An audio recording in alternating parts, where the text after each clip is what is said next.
আসসালামু আলাইকুম ওয়া রাহমাতুল্লাহ। শয়তানের স্ত্রী তুরতুবাকে আল্লাহ পাক কিভাবে সৃষ্টি করেছেন এবং কিভাবে শয়তানের সাথে তার বিবাহ সম্পন্ন হয়েছিল। প্রিয় দর্শক, শয়তানের সন্তান কিভাবে জন্ম হয় এবং একদিনে শয়তান কতগুলো সন্তানের জন্ম দেয়, এছাড়াও আজকের ভিডিওতে আমরা জানব শয়তান তার গুরুত্বপূর্ণ ৮ সন্তানকে ৮টি গুরুত্বপূর্ণ দপ্তরে নিয়োগ দিয়ে রেখেছেন। সেই ৮টি গুরুত্বপূর্ণ দপ্তর ও মানব জীবনে সেগুলোর ভূমিকা নিয়েও আলোচনা হবে। এছাড়াও ভিডিওর শেষে আমরা জানব শয়তান কোথায় বসবাস করে এবং মানুষের তুলনায় শয়তানের ছেলে সন্তানের সংখ্যা কত। মহান আল্লাহ রাব্বুল আলামিন পবিত্র কোরআনে বলেন, তোমরা কি আমাকে ছেড়ে শয়তান ও তার বংশধরদের আনুগত্য করবে, যে তোমাদের প্রকাশ্য শত্রু?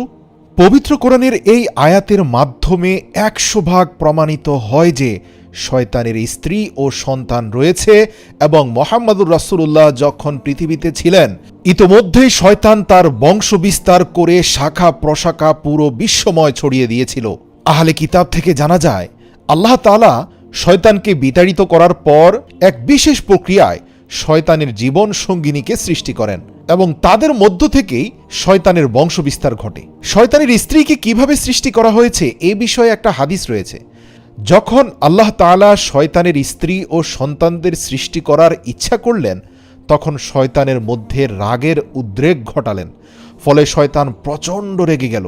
তখন রাগের অতিশয্যে তার মুখ দিয়ে একটি আগুনের স্ফুলিঙ্গ বের হয়ে আসে। সেই আগুনের স্ফুলিঙ্গ থেকেই তার স্ত্রী তুরতুবাকে সৃষ্টি করা হয়। প্রিয় দর্শক, আহলে কিতাব থেকে জানা যায় মানব জাতির থেকেও কয়েক গুণ দ্রুত শয়তান তার বংশ বিস্তার করে চলেছে। প্রশ্ন আসতে পারে, কিভাবে শয়তান তার বংশ বৃদ্ধি করছে? এ বিষয়ে আরেকটি হাদিস রয়েছে, যেখানে বর্ণনা রয়েছে কিছু শয়তান আছে যাদেরকে মানুষের মতোই জোড়ায় জোড়ায় সৃষ্টি করা হয়েছে। তাদের মধ্যে স্বামী এবং স্ত্রী রয়েছে এবং এই স্বামী এবং স্ত্রী থেকেই সন্তানের জন্ম হয়। দ্বিতীয়ত, আরেক ধরনের শয়তান আল্লাহ সৃষ্টি করেছেন যাদের একটি শরীরের মধ্যেই অর্ধেক অংশ নারী, বাকি অর্ধেক পুরুষ। এরা নিজেরাই সন্তান উৎপাদনে সক্ষম। অন্য আরেকটি বর্ণনা রয়েছে, প্রতিদিন শয়তান থেকে 10টি ডিম বের হয় এবং প্রত্যেক ডিম থেকে অসংখ্য নারী ও পুরুষ শয়তানের জন্ম হয়। প্রিয় দর্শক, আরেকটি রেওয়ায়েত থেকে পাওয়া যায় শয়তানের সংখ্যা মানুষের সংখ্যার চেয়ে 9 গুণ বেশি। যখন মানুষের একটি বাচ্চা জন্ম নেয়, তখন শয়তানের 9টি বাচ্চার জন্ম হয়। প্রিয় দর্শক, যেমনইভাবে সকল মানুষের পিতা হযরত আদম আলাইহিস সালাম, তেমনইভাবে সকল জিনের পিতা আল-জান নামক জিন এবং সমস্ত শয়তানের পিতা হল ইবলিস শয়তান। এটা থেকে স্পষ্টত প্রমাণিত হয় যে শয়তান জিনদের অন্তর্ভুক্ত হলেও শয়তান এবং জিনের মধ্যে স্পষ্ট কিছু পার্থক্য রয়েছে।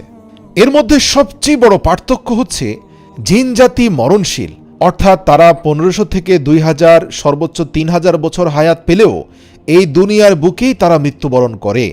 কিন্তু শয়তান কিয়ামত পর্যন্ত জীবিত থাকবে।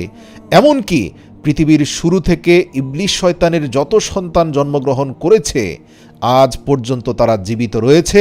কিয়ামত পর্যন্ত আল্লাহ পাক তাদেরকে জীবিত রাখবেন। আবার জিনদের মধ্যে কেউ কেউ মুসলমান আর কেউ বিধর্মী, কিন্তু শয়তানদের মধ্যে কেউ মুসলমান নেই।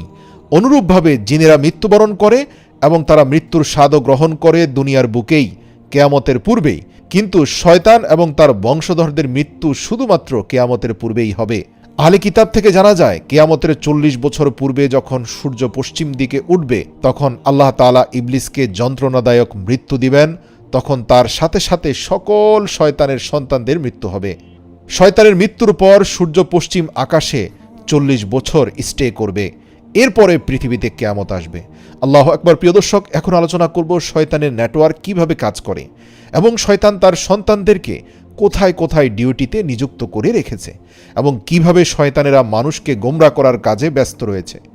বর্ণিত আছে শয়তানের 5 জন প্রসিদ্ধ ছেলে সন্তান রয়েছে। হযরত মুজাহিদ রাহিমাহুল্লাহ বর্ণনা করেন শয়তানের প্রসিদ্ধ ছেলেদের নাম এবং তাদের কাজের বর্ণনা হচ্ছে, প্রথম ছেলের নাম দাম্বুর। তার দায়িত্ব হলো প্রতিটি বাজারে ইবলিশের ঝান্ডা উন্মোচন করা। সে অত্যাধুনিক যত বাজার রয়েছে সেখানে নারীদেরকে প্ররোচিত করে আকর্ষণীয় কাপড় পরে যাওয়ার জন্য এবং বেগানা পুরুষদেরকেও সেখানে নারীদের প্রতি আসক্ত করে। সাধারণত বেগানা সুন্দরী নারীর দিকে দৃষ্টিপাত করলে মানুষের মধ্যে যে মোহ তৈরি হয় সেটা মূলত শয়তান দাম্বুরের প্ররোচনা। শয়তানের দ্বিতীয় বড় ছেলের নাম হচ্ছে সিবর, যে মানুষের মধ্যে ফিতনা ফাসাদ সৃষ্টি করে এবং বড় ধরনের মুসিবতের মধ্যে ফেলে দেয়। এই যেমন ধরুন, তৃতীয় ব্যক্তির অনুপস্থিতিতে বাকি দুজন ব্যক্তি তার গীবত করছে, অথবা আলেম ওলামাদের মধ্যে হিংসা বিদ্বেষ তৈরি করে দেওয়া।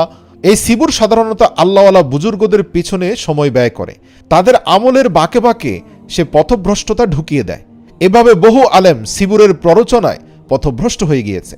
শয়তানের তৃতীয় বড় ছেলের নাম হলো আউর। তার দায়িত্ব হলো মুসলমানদের ইবাদতের মধ্যে রিয়া তথা লৌকিকতা তৈরি করে দেওয়া, আর এই কাজে আউর অত্যন্ত সফলতা অর্জন করেছে। আপনি দেখবেন পৃথিবীতে একমাত্র মুসলিম ধর্মাবলম্বীরাই তাদের ইবাদতের কর্মকাণ্ড ফেসবুক স্ট্যাটাসে প্রকাশ করে এবং মানুষকে বলে বেড়ায়। এই যেমন ধরুন, আজ তাহাজ্জুদের সময় উঠে এই দৃশ্য দেখলাম, অথবা বেশ কয়েকদিন ধরে নফল ইবাদত করে যাচ্ছি বা নফল রোজা রাখছি। এভাবে নিজের গোপন নফল ইবাদতগুলো প্রকাশ করার মাধ্যমে মানুষের মধ্যে রিয়ার সৃষ্টি করে। এছাড়াও একে অপরকে নিজের ইবাদতের কথা বলার মাধ্যমে বাকিদের সম্মান এবং মর্যাদা অর্জন করার চেষ্টা করে। কিন্তু এই ধরনের রিয়া খ্রিস্টান বা অন্য কোনো ধর্মাবলম্বীদের মধ্যে খুব একটা দেখা যায় না। এ দ্বারা বোঝা যায় যে শয়তান আউর শুধুমাত্র মুসলমানদের ইবাদতের মধ্যেই রিয়া তথা লৌকিকতা তৈরি করে। শয়তানের চতুর্থ ছেলের নাম মাসুদ। সে মানুষের মাঝে তার প্রসার ঘটায় এবং আপোষের মাঝে বিবাদ সৃষ্টি করে। অর্থাৎ সে কোনো সংঘর্ষ বা সংঘাতের মধ্যে সমাধানের রাস্তা দেখাবে না। সে সবসময় মানুষের অন্তরের মধ্যে এমন বেশি রাগের উদ্রেক ঘটায় যার ফলে মানুষ একজন আরেকজনের সাথে মারামারি বা রক্তক্ষয়ী সংঘর্ষে লিপ্ত হয়ে যায়। যখনই এর মধ্যে তৃতীয় কোনো পক্ষ সমাধানের চেষ্টা করে, তখন শয়তান মাসুদ তাদের মধ্যে গণ্ডগোল লাগিয়ে দেয় এবং সমাধানের রাস্তা বন্ধ করে দেয়। সাধারণত মানুষের ভিতরে যে ক্রোধ এবং বিদ্বেষ তথা হিংসে তৈরি হয় তা শয়তান মাসুদের প্ররোচনাই হয়। শয়তানের পঞ্চম ছেলের নাম হচ্ছে দামিস। সকল লোকেদের সাথে থাকে, বিশেষ করে মানুষের মধ্য থেকে বরকত উঠিয়ে দেওয়ার জন্য সে চেষ্টা করে। এই যেমন ধরুন, ঘরে ঢুকার সময় সালাম দেওয়ার কথা সে ভুলিয়ে দিবে। এছাড়াও খাবার খাওয়ার শুরুতে বিসমিল্লাহ বলাটার কথাও ভুলিয়ে দিবে। ঘুমানোর পূর্বে ঘুমের দোয়া পড়ার কথা ভুলিয়ে দিবে। বাথরুমে প্রবেশের পূর্বে আল্লাহর নাম নেয়ার কথা ভুলিয়ে দিবে। এছাড়াও ইস্তেগফার করার কথা ভুলিয়ে দিবে। এছাড়াও শয়তান দামিসের কাজ হচ্ছে কোনোভাবে মানুষ যেন গুনাহের পরে পুনরায় আবার তওবা না করে সেজন্য চেষ্টা সাধনা করা। প্রিয় দর্শক, এছাড়াও শয়তানের আরও অনেক ছেলে সন্তান রয়েছে, তারা অসংখ্য গুরুত্বপূর্ণ দপ্তরের কাজে নিয়োজিত। যেভাবে মানব জাতির বংশ বিস্তার ঘটেছে, দেশ উপমহাদেশ মিলিয়ে পৃথিবীতে 700 কোটিরও বেশি মানুষ ছড়িয়েছে, একইভাবে ইবলিসও তার বংশ বিস্তার ঘটিয়ে এই পুরো মানব জাতিকে পথভ্রষ্টতার কাজে কভারেজ দেওয়ার জন্য তার সন্তানদেরকেও ছোট ছোট দল এবং উপদলে বিভক্ত করে বিভিন্ন দায়িত্বে নিয়োজিত করেছে। আর তারা প্রতিনিয়ত মানুষকে গুনাহের মধ্যে লিপ্ত করছে। কোনো শয়তান মানুষকে জানার মধ্যে লিপ্ত করছে, তো কেউ মদ পানে লিপ্ত করছে, আবার কেউ গীবতে সহায়তা করছে, আবার কেউ মানুষের মধ্যে হত্যা বা মারামারির মতো সংঘর্ষ বাঁধিয়ে দিচ্ছে। তবে হাদিস থেকে জানা যায় শয়তান ইবলিস পৃথিবীর বুকে কোনো অনাচারে এতটা খুশি হয় না, শুধুমাত্র একটি অনাচারে সবচেয়ে খুশি হয়, সেটা হচ্ছে স্বামী স্ত্রীর বৈধ সম্পর্কের মধ্যে তালাক করিয়ে দিতে পারলে শয়তান পৃথিবীতে সবচেয়ে বেশি খুশি হয়। কেননা এর ফলে দুটি জীবনের পাশাপাশি কয়েকটি সন্তানের জীবন, দুটি পরিবারের মধ্যে বিদ্বেষ, তথাপি মানুষের অন্তর আত্মা মরে যায়। এজন্য বৈধতা থাকলেও পৃথিবীর বুকে সবচেয়ে অপছন্দনীয় বৈধ কর্ম হচ্ছে তালাক দেয়া। এছাড়াও হাদিস থেকে জানা যায় এমন একজন শয়তান রয়েছে যে জন্মের পর থেকে মানুষের সাথে লেগে থাকে। তার কাজ হচ্ছে গুরুত্বপূর্ণ অন্যান্য শয়তানদের কাজকে সহজ করে দেওয়া। সেই শয়তানকে হামজাত বলা হয়। সে জন্মের পর থেকে সাথে এসে দাঁড়ায়, মৃত্যু পর্যন্ত সে সাথে থাকে। তবে যে ব্যক্তি প্রতিনিয়ত ইস্তেগফার, সূরা নাস, সূরা ফালাক এবং দিনে অন্তত 2 বার আয়াতুল কুরসি পাঠ করবে, তার উপরে শয়তান হামজাদের কোনো ভূমিকা থাকবে না এবং কোনো ক্ষমতাও থাকবে না। প্রিয় দর্শক, আলোচনা করব শয়তানের ঘর কোথায় এবং শয়তান কি খায়, কোথায় থাকে। ইবলিস সম্পর্কে হাদিসে আছে যে তার আরশ হলো সমুদ্রে এবং সেখানে সে তার সিংহাসন বিছিয়ে আছে। সকল শয়তান প্রতিদিন সেখানে গিয়ে তাদের প্রতিদিনের কারগুজারি শোনায়। আমি আজ এই করেছি, আমি আজ অমুক অমুক গুনাহ করিয়েছি, ইত্যাদি ইত্যাদি। শয়তানের ঘর সম্পর্কে অন্য এক বর্ণনায় রয়েছে, শয়তানকে যখন আল্লাহ তাআলা অভিশপ্ত করে বিতাড়িত করেন, তখন বিতাড়িত শয়তান আল্লাহ তাআলার নিকটে আরজি পেশ করলেন, হে আল্লাহ, আপনি আমাকে আপনার দরবার থেকে বের করে দিচ্ছেন, এখন আমার জন্য একটা ঘর নির্ধারণ করে দেন। তখন আল্লাহ তাআলা বললেন, তোমার ঘর হলো প্রত্যেকটি ঘরের ভিতরে টয়লেট, অর্থাৎ বর্তমান জামানার বাথরুম। এরপর সে আল্লাহ তাআলার কাছে আবেদন করল, আমার জন্য একটা বৈঠকের ব্যবস্থা করে দিন। তখন আল্লাহ তাআলা বললেন, তোমার বৈঠক হলো বাজার এবং রাস্তাঘাট। এরপর শয়তান আবেদন করলো, আমার জন্য খাওয়া দাওয়ার নির্ধারণ করে দিন। তখন আল্লাহ তাআলা বললেন, ওই সকল বস্তু তোমার খাবার যেগুলো খাওয়ার পূর্বে আমার বান্দা আল্লাহর নাম নেয় নাই।